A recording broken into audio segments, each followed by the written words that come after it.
Welcome to Rosalita in Siberian Love Calories. Today we are going over everything you need to know to make the transition of your new kitten to your home as smooth as possible. First is how to prepare before the arrival of your kitten. I always recommend to get one room set up just for your new kitty. It can be a bedroom or a bathroom or an office, any room where you can easily shut the door so that you have a quiet environment where no other pets are allowed. I call this place base camp. The first thing you want to do when setting up base camp is look for any potential danger, unexpected hiding place, or any unplanned escape route.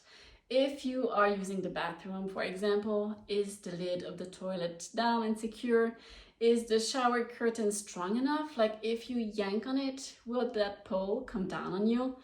Is the window screen intact and secure? Is the blind cord out of reach? Or even more importantly, is there a loop in it that might slide around a playful kitten neck? You don't want that. Any other dangling wires? Wires are super attractive to kittens. They will want to play and chew those. So remove any wires that are not needed, and any wires needing to stay there, make sure to secure them along the wall and spray some bitter solution on them.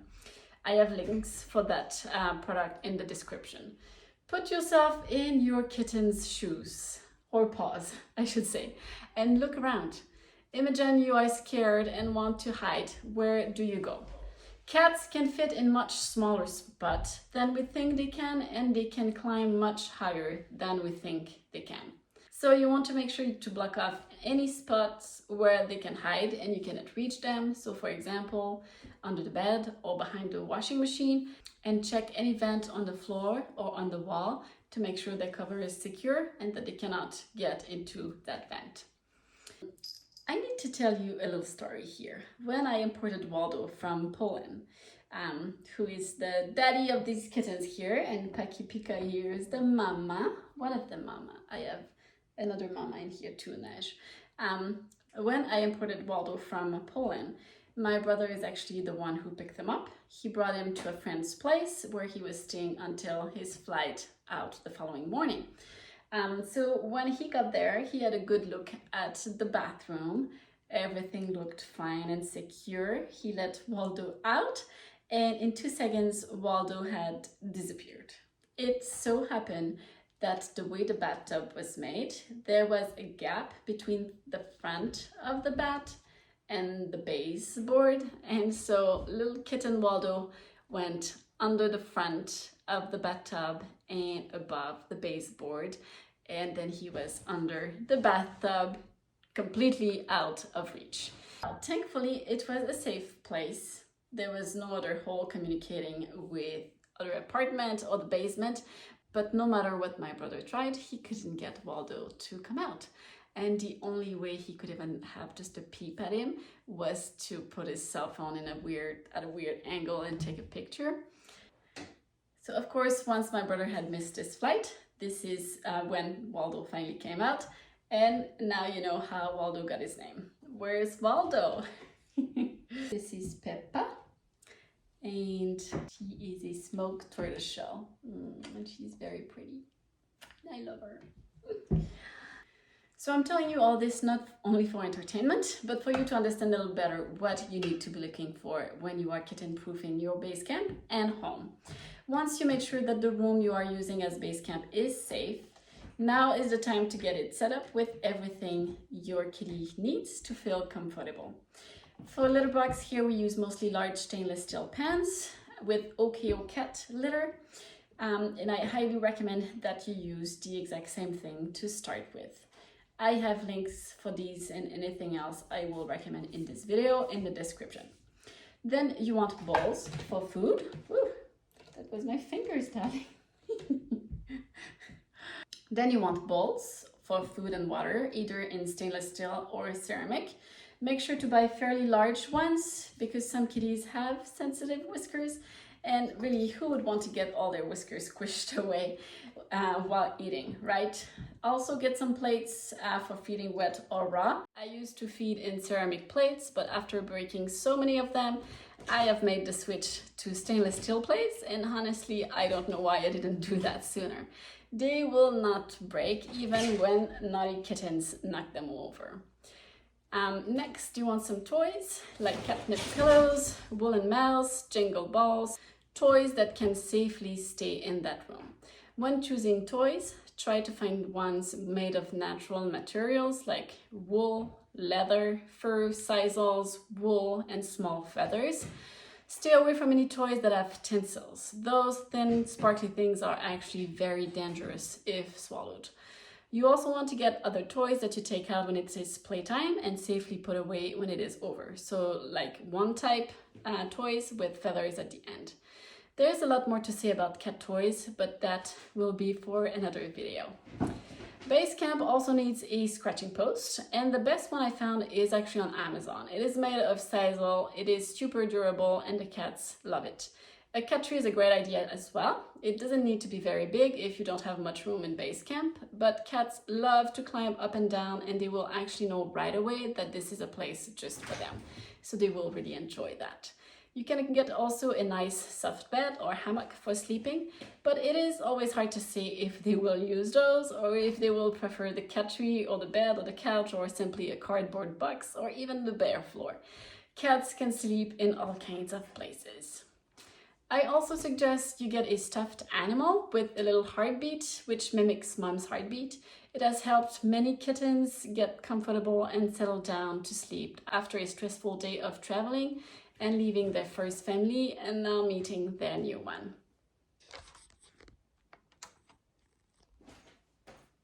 A pheromone diffuser or spray is also helpful to make for a relaxed and calm environment. So to review, base camp should be a safe and quiet place where your kitty can eat and drink, use the litter box, play and rest without being disturbed by other pets. I recommend that no other pets be allowed in that room for at least 2 weeks after your kitty gets home, and I highly recommend that your new kitty stays only in that room for at least the first week. All right, so then pickup day is almost here. What do you need to bring along? You need a carrier. If you have a fairly short trip or if you are flying with your kitty, a basic regular size one like I have listed in the description works well. Make sure to try all the zips beforehand to make sure they are all working properly.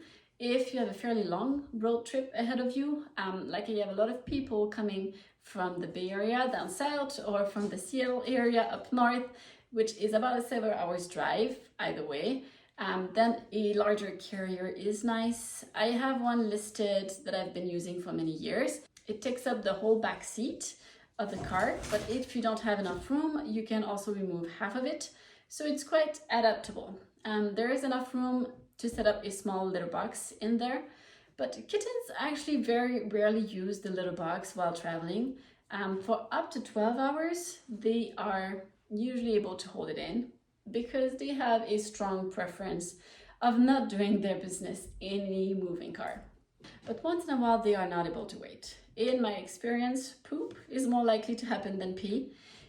Surprisingly, it will usually happen at the beginning of the trip because it is stress related.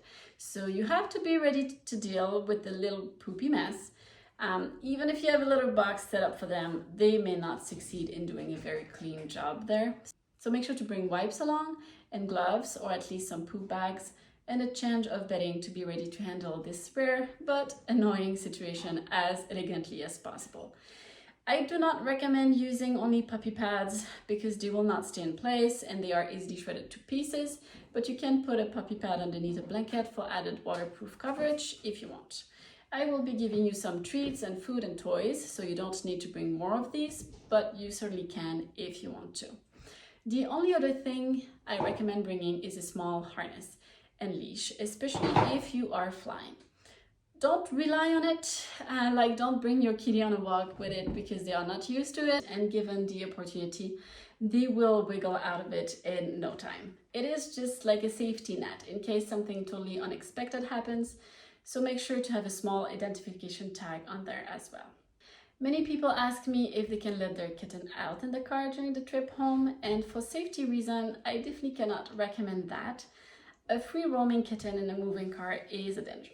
However, if you have a driver and you are only the passenger and you decide to take your kitty out because you feel very comfortable handling and keeping control of your new kitten, always make sure you have your carrier open and close by to make it really easy to slip kitty back in if they get spooked and panic.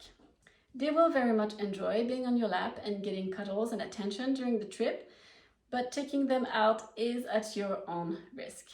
To help them relax without taking them out, you can unzip just the little corner of the carrier to fit your hand in for cuddles, and you can offer them some treats and even play with that little feather wand I will give you through that carrier. That is if you are not driving, of course. Be safe, people, okay? Once you made it safely home, bring your kitten still in its carrier into base camp, making sure to avoid any other pets on the way. Make sure to shut the door behind you and then you can open the carrier. Most kittens will come out on their own within a few minutes, but to help with that, you can coax them out with the little squeezable treat, or you can take that little feather one I gave you to try and play with them. Or it's also fine to reach in and take them out. Give them a kiss, cuddle them on your chest for a few seconds, and then show them around base camp or let them explore. I like to put them right away into the litter box at first. Some kittens will just use that litter box right away. If they are interested in the toy, play with them for a few minutes. If they are more interested in exploring or finding a place to hide, that is fine. Hopefully you did your homework well and the places they have to hide are safe and still within reach if you want to pick them up. Then you want to do a mix of giving them attention, playing, offering food and treats, and giving them their own space. Some kittens right away want to follow you everywhere. As really as they may look, it would be too overwhelming for them to right away have access to the whole house. But if your kitty really insists and you don't have any other pets, they could take a short trip in your arms to have a first view of the house. Now, expect a lot of meowing through the first night or two. It should quiet down by the third or fourth night. Most kitties use the litter box within that first night, but if they don't, that is still normal. Just make sure they eat something the following day, so try to tempt them with some canned food or treats. You can also try to mix half a packet of Fortiflora probiotics with about a teaspoon of pumpkin puree, and that helps to get things moving if there is a little constipation. Your kitten should use the bathroom within the second night. If they don't, get in touch with me or your vet. That pumpkin puree and probiotics really helps to regulate digestion both ways. So if your kitty has a bit of loose stool, which can happen with stress, give the same thing. Half a packet of Fortiflora probiotics mixed with about 1 teaspoon of pumpkin puree, and continue to give that a couple times per day for a few days. This mix is very palatable and they should just lick it up, but if they don't, you can put it on their front paw and they should clean themselves and lick it up this way. If there is no improvement after 2 or 3 days, or if it's a very liquid diarrhea, then get your kitty checked at the vet. Our kittens come with a 30 days free coverage with Trupanion, so anything unexpected that comes up should be covered at 90%, but you do need to activate that yourself within 24 hours of getting your kitty home with the code I will provide you when you pick up your kitty.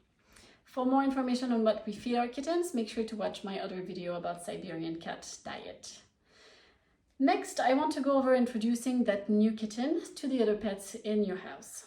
Cats rely on their sense of smell a lot, so we'll use this to our advantage. Like I said before, the new kitty should be only in his base camp for at least the first week, but during that time, what we are going to do is start mixing some smells. You want to take 2 small cloths, a pair of socks works great actually, and you will rub one on the resident's cat's cheeks and one on the new kitten's cheeks. It is important to rub just the cheeks and maybe the neck area, as this is where the nice, happy, friendly pheromones are. You should avoid the back end area. And then you will bring the resident's cloth to base camp. Don't touch new kitty with it, just put it somewhere on the floor, far from the food and litter, but you can put a couple little treats by it to reinforce positive association right away. Bring the new kitty's cloth to a place the resident cat has access to, but again, not anywhere close to their resources, meaning by that food, water, litter box, and you actually. People are also resources for cats. So every day you are going to replenish the smell on this cloth, and after a few days, if there are no negative reaction from either cat to the cloth of the other cat, you will try to rub the resident's cat cloth on the new kitty's cheeks and vice versa. If there is any hissing at the cloth, do not proceed. Go back to just keeping the smell replenished every day and try mixing smell again in a few days. Once all the cats are comfortable with the smell of everyone, then it is time for a first introduction. The goal here is to associate the other cat with positive things. So we will make sure the first time they see each other is when they are eating a delicious meal. You might want to withhold food for a few hours prior to doing this to make sure everybody is hungry and looking forward to eating. Then you will give each cat their food with a close barrier between them, with at least 10 feet of space to spare between them. And as they are happily eating, you will remove that barrier, which in most cases will mean opening the door. Keep this first viewing short and sweet. You want to avoid any negative reaction. If there is any hissing or signs of stress, go back one step. The word here is slow. Don't force things. Let the cats move at their own pace. So keep feeding them each on their side of the door, but don't open the door if they show signs that they are not ready. As they get more comfortable with each other, make those visiting sessions slowly longer and add some playtime to it. As your new kitty starts exploring the rest of the house, make sure base camp is always available for them. If anything frightening or overwhelming happens, it is their safe place to run back to. If you have no other cats, but you have a dog, the process is pretty much the same, but you can use a leash on your dog for the first few interactions. In most cases, things can actually move a little faster with dogs as they are not in direct competition like cats are. But every cat and dog is different, and if your dog hasn't been with cats before and is a little reactive, you might need to go very slowly and provide lots of treats to ensure you are building positive association and keeping a calm and harmonious environment. Next, I want to talk about something that I've noticed can happen about 2 weeks after the kitten gets to their new home. Basically, kitty has been doing great in their new home. They adjusted super quickly. They love everybody, including the other pets. They have the run of the house, and then at about 2 weeks mark, they start showing signs of stress, such as increased hiding, reduced appetite, changes in the litter box habit, or even straight up sick with vomiting or diarrhea, or being super cranky. It can show in a lot of different ways, and you really don't understand what's going on because kitty had been perfect since getting to your home. So this is a delayed stress response that actually happens more often in my very outgoing, friendly kitties. At first, the excitement of exploring a new environment masks their underlying stress, and then as the novelty wears off, they start expressing that pent-up anxiety. If you follow a slow introduction, like I explained earlier, this is much less likely to happen, or in any case, it should be milder. I want to give you 2 examples of this. The first one is a super friendly, outgoing boy kitty that went to his new home and got to be friends with an older resident cat right away. Like within the first week, they were sleeping together. Everything was amazing. Then right at 2 weeks, he started not getting along with the resident cat. There was hissing and some fighting, and he actually developed a really bad case of diarrhea. Thankfully, they had activated that Trupanion insurance, which covered 90% of the big vet bill they incurred, but everything in his test came back normal. So I'm pretty sure what caused this in the first place was a major delayed stress response, and I do believe most of this could have been avoided if the transition and introduction had been slower. The second example is of a kitty girl who also had a very friendly temperament, but was also very calm and chill. She went to a quiet home without any other pets, and she adjusted very quickly. Her new mom was totally in love and everything was perfect. Then, right around 2 weeks again, the mom calls me, very concerned because that little girl started hiding under the bed, didn't want to eat anything, and was just really not acting like herself. I explained to her new mom that this was likely a delayed stress response, as long as she didn't develop any other symptoms, to just give her lots of tender, loving care and at the same time let her have her own space. It took a couple days and then she was back to her normal self, thankfully. So I'm saying all this to illustrate how important it is to go slow in the transition period, But at the same time, even if you do everything perfectly, you might not be able to avoid this second wave of stress entirely. So just be aware of it. It can't totally be a normal part of getting used to a new family and home, but it should be mild and should get better within a couple days. Of course, if at any time you are concerned about your kitten, don't hesitate to reach out. I am available to help and provide support to all of us Siberians for their whole life. To conclude, I have a few general rules and advices I would like to share with you, things I feel like you should know. Baby gates don't work for kittens. They will climb up and jump over that in no time. So don't expect to be able to contain a kitten in a baby park. For litter boxes, you should have one litter box per cat plus an extra one or one per floor, whichever one is greater. So if you have a 3-story home with 1 or 2 cats, you should have 3 litter boxes. If you have 3 cats, you should have 4 litter boxes. And these should be spread throughout the home. If you want your kitty to use only the litter box located in the basement, it might or it might not work. It is always better to start with too many litter boxes, and if you see some are not being used, you can slowly work your way at removing the least used one. Don't use liners in your litter boxes. Most cats hate these, and it may lead to them relieving themselves in inappropriate places. Like the litter boxes, other resources need to be spread out as well if you have multiple cats, so make sure to have bowls of food and water and toys available throughout your home. Some panting in Siberian cats and kittens is normal if it comes with exertion or warm weather. As long as it resolves within a couple minutes of calming down or moving to a cooler location, there is nothing to be concerned about. If panting comes without any obvious trigger, then definitely get your kitty checked right away. Never try to diet a Siberian before they are at least a year old. It is part of the Siberian breed to have a little cushion for the Siberian winter, and you will get into trouble if you try to get them to lose that. So make sure you weigh them when they are about a year old, and if they keep gaining weight after that, they may need a diet. I will tell you more about how to know the ideal body condition of your Siberian in a future video. You can train your Siberian to do all kinds of tricks. Check out clicker training. You don't actually need the plastic clicker thing. I don't know how people do this, but there's no way I can always have that clicker with me. But you just need to find a sound you can make that is very distinct from other sounds. I personally do this.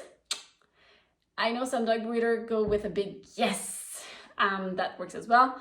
Clicker training is a really good way to keep smart kitties out of trouble. Yeah, Miss Phoenix, huh? You need to be clicker trained. Where was I? Oh, he's so cute. Clicker training is a really good way to keep smart kitties out of trouble because it gets them thinking and it gets them to look at you for guidance. One book I recommend if you want to go more in depth about understanding your cat is The Cat Whisperer from Michelle Nagel-Schneider.